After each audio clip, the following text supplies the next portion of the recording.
Bonjour, Golian revient donc avec un double album VS. Alors que signifient ces deux lettres? Donc VS, c'est l'abréviation de versus, formule latine qui indique une opposition. Il n'y a pas vraiment une opposition dans le dernier album de Golian, mais c'est plutôt qu'il y a un album dédié aux compositions et un album dédié aux reprises. Donc voilà, il y a c'est deux en un et plus que l'un contre l'autre, mais on avait trouvé la formule sympa. C'est une plongée dans le XIIIe siècle, alors un premier album déjà qui a rencontré un succès et un intérêt certain. Alors comment nos deux Goliards ont vécu cette aventure qui était née du confinement? Disons, on l'a plutôt bien vécu dans le sens où on a fait des choses assez variées. On a joué dans les châteaux, on a fait des soirées privées, on a fait des scènes. Et puis on a aussi participé à un spectacle, La Danse des Fous, à Saverne, au Château des Rouen, donc avec pas toute une saison, mais on va dire voilà, une dizaine de spectacles quand même sur l'été. Et c'est bien parce qu'en plus on va récidiver pendant plusieurs années avec cette équipe-là, donc on est amené à faire des choses très variées. Et donc voilà, ça poursuit son cours en fait sous toutes ses formes. On a la chance de pouvoir faire des choses bien différentes et d'être assez sollicité. Pouvez-vous nous reparler des instruments comme le bouzouki irlandais, la vieille roue et autres flûtes? Le bouzouki irlandais, ça reste un petit peu la base de notre instrumentarium. Et on ajoute de temps en temps des instruments nouveaux. Pour ma part, c'est plus des flûtes ou des grelots. Je joue beaucoup des grelots parce que voilà, j'aime bien les petites clochettes qui font des petits manuels. Puis on a la vielle à roue que j'ai ajouté moi de mon côté. Voilà. Ça m'a toujours fasciné. J'ai toujours voulu faire de la vielle à roue. Alors je me suis rendu compte que c'est un instrument hyper capricieux, hyper difficile à jouer. Donc c'est pas toujours évident, mais j'y vais progressivement, donc je pense que dans 10 ans je pourrais vous jouer à la Marseillaise. Deux CD dans cet album, le premier avec des compositions. Donc le premier des deux CD, oui, c'est les compositions qui sont nées des idées qu'on a eues suite à nos pérégrinations des 2 années écoulées. Voilà. Toujours encore dans l'esprit festif, médiéval, avec des chansons en latin, en langue d'oïl, en français, voire parfois en alsacien. Un titre, la clé, un texte à clé, si je puis dire. Alors je sais pas, en fait, au départ, j'avais commencé à faire une ébauche de cette chanson, j'avais fait une partie de la musique et un texte, mais je crois d'ailleurs que c'est Olivier qui m'a dit il y a des trucs à revoir, et je me sentais pas super inspiré, donc j'avoue, je me suis fait un peu aider par sa rythmique. Voilà. Au final, ça nous a donné une clé, oui, la clé, parce que c'est quand même une chanson qui parle, c'est assez rigolo, parce qu'en fait, on parle un petit peu de la féminité et on va dire de la liberté de la femme, ce qui peut pas paraître évident au Moyen-Âge, mais nous on aime bien casser les codes, et moi ça me plaît bien comme ça semble un peu antithétique de prime abord, mais même au Moyen-Âge, on sait qu'il y a eu des femmes qui étaient un peu voilà, des fortes personnalités, Aliénor d'Aquitaine, Christine de Pisan. Ouais, des poètes rebelles, voilà. Dans le deuxième CD, des hommages. Alors on parle de quelques-uns. Dick Dale, Myrcilou, on est loin de la Stratocaster de Dick Dale.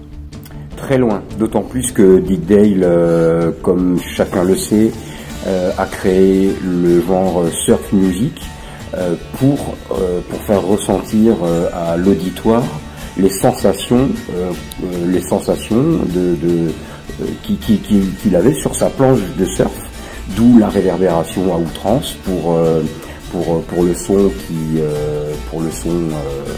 ressenti sous l'eau, sous les rouleaux des vagues. Alors on est très loin de la strat, on est très loin de la surf music. Par contre, nous on fait hommage à Dick Dale en accommodant nos musiques de façon à ce qu'elles résonnent particulièrement bien, pas dans les rouleaux de surf, mais au milieu des vieilles pierres, dans les églises, dans les cryptes, dans les châteaux, dans tout ça. Donc pareil, notre musique c'est une forme d'hommage à notre environnement, tout comme Dick Dale le faisait. Il faut quand même dire que par contre la gamme un petit peu orientalisée du morceau se prête par contre à ça.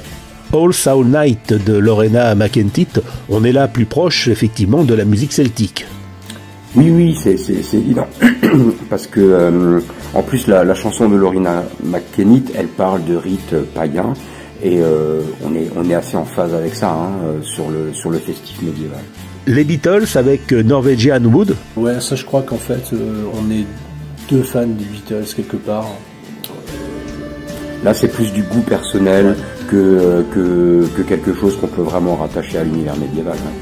Sauf pour certaines sonorités, puisque dans Norwegian Wood, c'est la première chanson dans laquelle George Harrison avait ajouté du sitar indien, et donc du coup ça fait une ouverture vers des gammes inconnues en musique pop à l'époque, et ça nous a toujours parlé.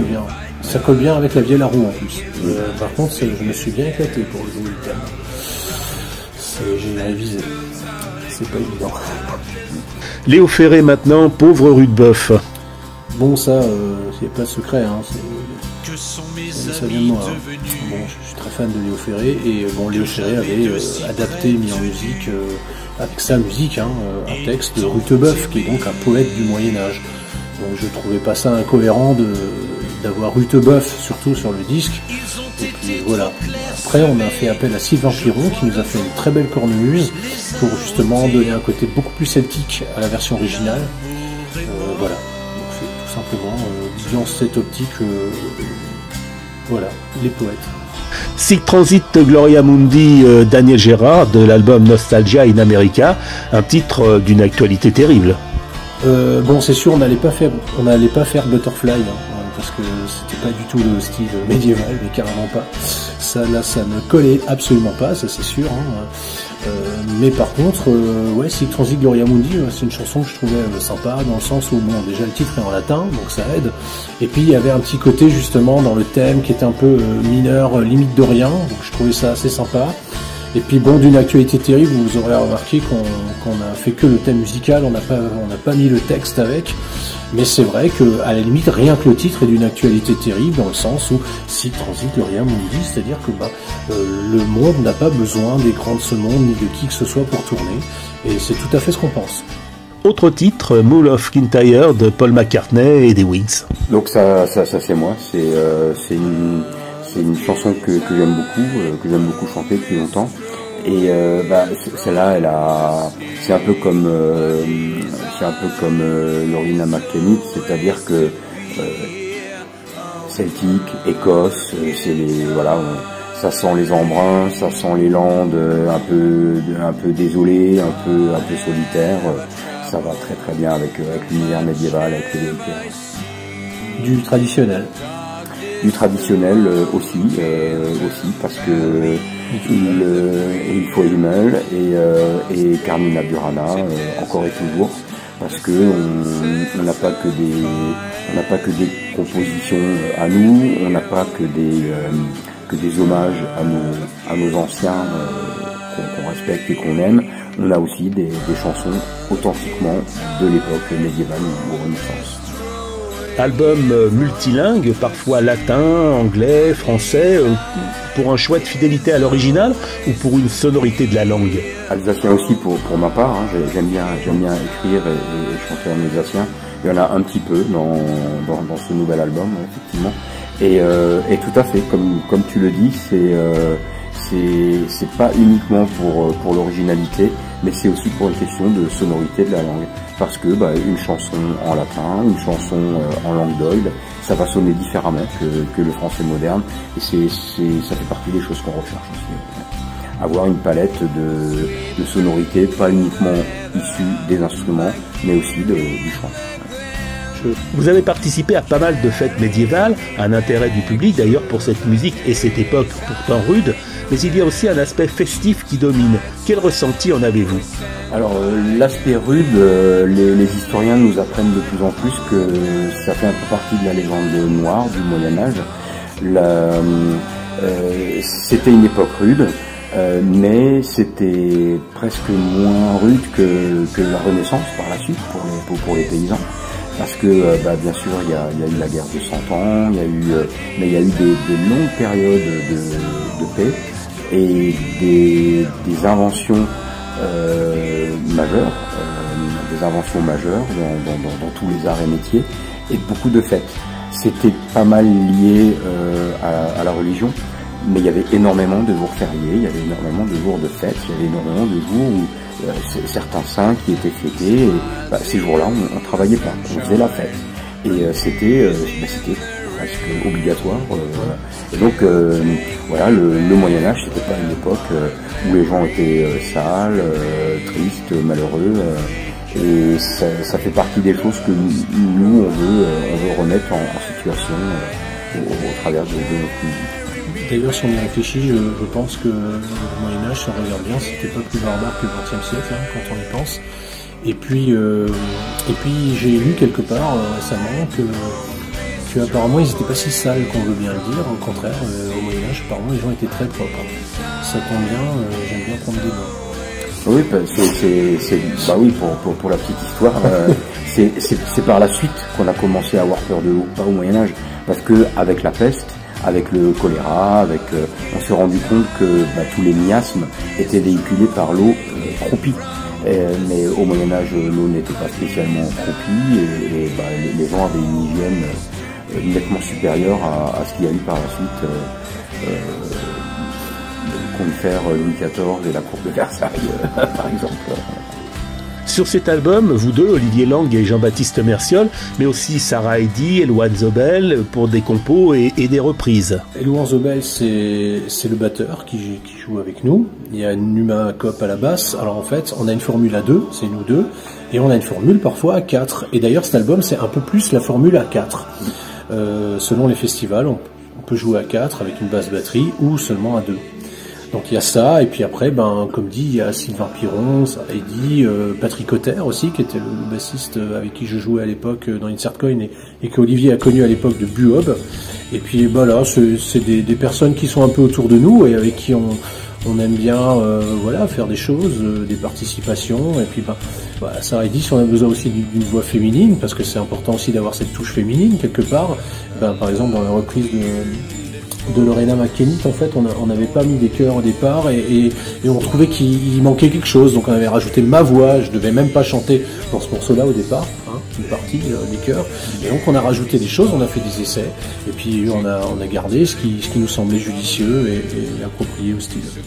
On peut mentionner le fait aussi que Elouan Zobel, notre batteur, on peut dire ça comme ça, puisque quand on se produit en public avec un batteur, c'est toujours lui. Quand on se produit en public avec un bassiste, c'est toujours Numa Cop. Et Elouan Zobel a même proposé une des chansons du premier CD de notre album. Voilà, c'est le morceau qui s'appelle Silence. C'est lui qui l'a écrit. C'est d'ailleurs un très bon souvenir dans le sens où on s'est vraiment retrouvé au studio avec la base. Et on était vraiment tous les quatre à plancher dessus pour voir. À ce moment-là, on s'est mis à rajouter les passages justement qui sont un peu grégoriens, ce genre de choses-là, et on cherchait les harmonies ensemble. Et comme Numa était à la faculté de musicologie aussi avec moi, on avait cette espèce d'approche des ateliers médiévaux qu'on a un peu retrouvé. Donc il y avait une petite ambiance vraiment sympa entre autres dans ce moment-là, dans d'autres aussi. Et c'est bien que Elouan apporte aussi quelque chose à Godien. C'est difficile d'avoir une écriture particulière dans l'esprit du Moyen-Âge? Non, parce que notre Moyen-Âge à nous, on en est persuadé, il est au moins à moitié fantasmé. On a des sources écrites, on a des témoignages, on a des chansons, des textes authentiques qui nous sont parvenus. Donc on sait ce qu'il y avait comme mentalité, ce qu'il y avait comme souci, ce qu'il y avait comme thème de chansons. Par contre, l'esprit du temps, la façon dont c'était rendu musicalement, la façon dont les instruments sonnaient, on n'en a aucune idée. Donc forcément, on réinvente ça un peu à notre façon, mais tout en ayant des bases solides et incontestables sur ce qui était disponible à l'époque. Merci à vous deux et à bientôt les ménestrels. Merci à toi. Merci. Et à très bientôt.